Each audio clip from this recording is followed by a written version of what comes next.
Good morning. My name is Tawana Love, and I currently reside in Starkville, Mississippi. I recently graduated with my bachelor's degree in healthcare administration in October of 2017. The only relevant healthcare work experience that I have was during the time that I worked as a certified nursing assistant at a nursing home in Huntsville, Alabama. Other than that, I have 13 years of customer service inside sales experience. I have also worked in human resources as an administrative assistant.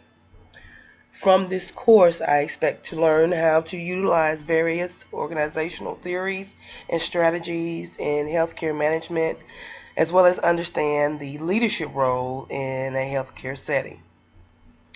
Now, my long term goal is to run an outreach facility for pregnant and teen moms that my sister and I are currently in the process of creating our bylaws for.